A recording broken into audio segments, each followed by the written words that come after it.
আজকের আলোচনা একটা বেশ অন্যরকম ব্যক্তিগত আখ্যান নিয়ে।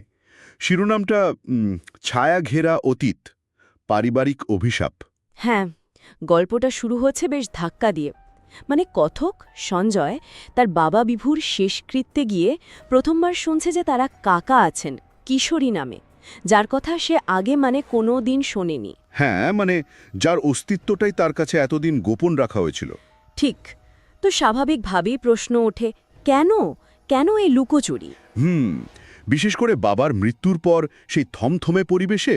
হ্যাঁ, তার উপর ঠাকুমার ডিমেনশিয়া, স্মৃতিভ্রম, সব মিলিয়ে ব্যাপারটা বেশ রহস্যময় হয়ে ওঠে। অবশ্যই। তো চলুন এই পারিবারিক কাহিনীর গভীরে একটু ঢোকা যাক, দেখি কি পাওয়া যায়। হ্যাঁ, দেখা যাক এর ভেতরের সত্যটা কি।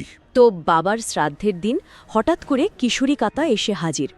সঞ্জয় তো অবাক হওয়ারই কথা। কিন্তু তার চেয়েও অদ্ভুত লাগে যখন সে বুঝতে পারে যে তার বাবা নিজের ভাইকে কিশোরীকে কি ভীষণ ঘৃণা করতেন।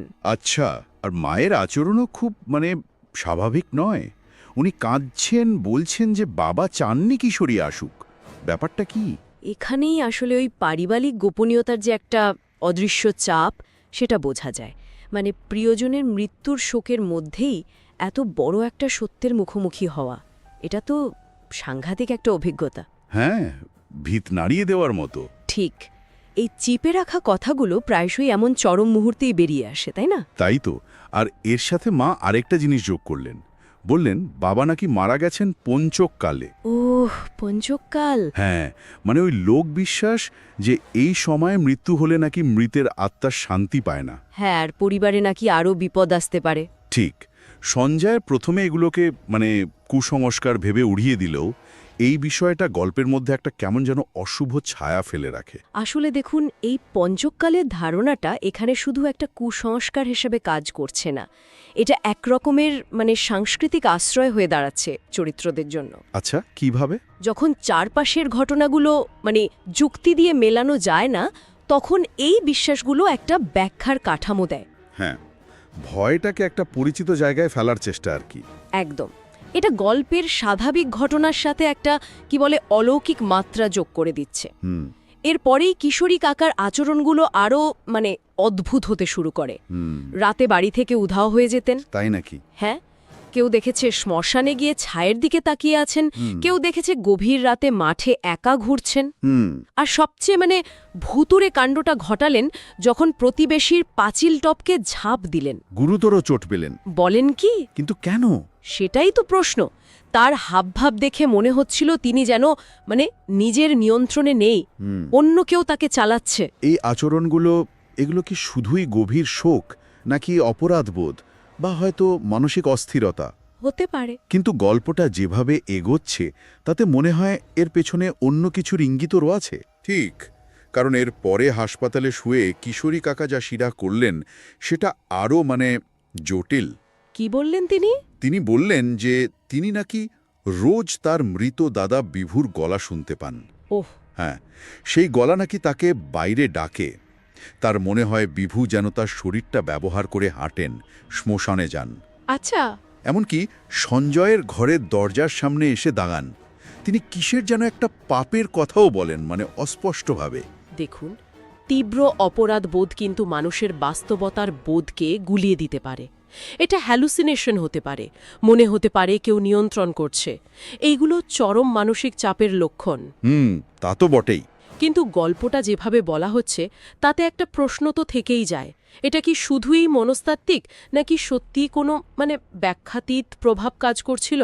হ্যাঁ, বাস্তব আর অতিপ্রাকৃতের সীমারেখাটা যেন ক্রমশ ঝাপসা হয়ে আসছে। ঠিক। আর গল্পের শেষটা, সেটা তো শিউরে ওঠার মতো। এক রাতে সঞ্জয় স্পষ্ট তার বাবার গলা শুনতে পায়, কিশোরীকে ডাকছে, কিশোরী বাহার আজা। বলেন কি? হ্যাঁ, আর তারপর একটা ছায়ামূর্তি যেন ঘরে ঢোকে, আর কিশোরী কেমন সম্মোহিতের মতো দোতলা থেকে ঝাঁপ দেন, মারা যান। হ্যাঁ, আর সঞ্জয় সেই মুহূর্তে এক ঝলকের জন্য তার বাবার একটা বিভীষিকাময় চেহারা দেখতে পায়। এ তো সাংঘাতিক। এখানেই শেষ না, কিশোরীর শ্রাদ্ধের দিন আসল রহস্যটা সামনে আসে। কিভাবে? ওই ডিমেনশিয়াগ্রস্ত ঠাকুমা, তিনি হঠাৎ করে কিশোরীকে চিনতে পারেন, কান্নায় ভেঙে পড়েন। আচ্ছা। আর বলে দেন সেই গোপন কথাটা, কিশোরী আসলে সঞ্জয়ের জন্মদাতা বাবা। কি বলছেন? হ্যাঁ, বিভু মানে সঞ্জয়ের বাবা, তিনি সন্তান জন্ম দিতে পারতেন না। তাই মা নন্দা আর ঠাকুমার অনুরোধে কিশোরী রাজি হয়েছিলেন সাহায্য করতে। ও মাই গড, এই তাহলে সেই কারণ? হ্যাঁ, তাহলে তো পুরো ছবিটাই পাল্টে গেল। বিভুর ওই আজীবনের ঘৃণা, মায়ের ওই জটিল শোক, ভয়, কিশোরীর ওই অপরাধবোধ, ওই পাপের কথা বলা। সবকিছুর কারণ এবার স্পষ্ট। হ্যাঁ, মানে বিভুর ঘৃণাটা কি শুধু ভাই হিসেবে বিদ্বেষ ছিল, নাকি নিজের অক্ষমতা আর আর স্ত্রীর এই ব্যাপারটা নিয়ে জ্বালা? দুটোই হতে পারে। আর ঠাকুমারুনি হঠাৎ সব মনে পড়া, আবার ভুলে যাওয়া, আর শেষে মায়ের ওই সত্যিকারের কান্না, কি ভীষণ ট্র্যাজিক। সত্যি। তাহলে শেষমেশ দাঁড়াচ্ছে যে সন্তান পাওয়ার একটা তীব্র ইচ্ছে থেকে জন্ম নেওয়া একটা গোপন চুক্তি, সেটাই জীবনভর বয়ে বেড়ানো ঘৃণা, অপরাধবোধ আর যন্ত্রণার জন্য দিয়েছে। আর যার পরিণতিটা এত মর্মান্তিক হলো। হ্যাঁ, গল্পে হয়তো একটু অলৌকিক মোড়ক আছে, কিন্তু এর গভীরে আসলে একটা গভীর মানবিক ট্র্যাজেডি লুকিয়ে আছে। এই কাহিনীটা শোনার পর একটা প্রশ্ন কিন্তু মনে ঘুরপাক খাচ্ছে। কি বলুন তো? এই যে পারিবারিক গোপন কথা, তা যতই গভীর হোক, সেটা কতদিন চাপা রাখা যায়, আর তার ভার বহন করাটাই বা কতটা কঠিন। ঠিক। আর যখন সেই সত্যটা এভাবে অপ্রত্যাশিতভাবে বেরিয়ে আসে, তখন তার অভিঘাত কতটা মারাত্মক হতে পারে। কিংবা ধরুন, অতীতের কোনো সিদ্ধান্ত বা ভুলের বোঝা, সেই অনুশোচনা, সেই অপরাধবোধ কিভাবে মানুষের জীবনকে নিয়ন্ত্রণ করতে পারে। কখনো কখনো তো মনে হয় যুক্তির সব সীমা ছাড়িয়ে যায়। এই প্রশ্নগুলো বোধহয় আমাদের ভাবায়।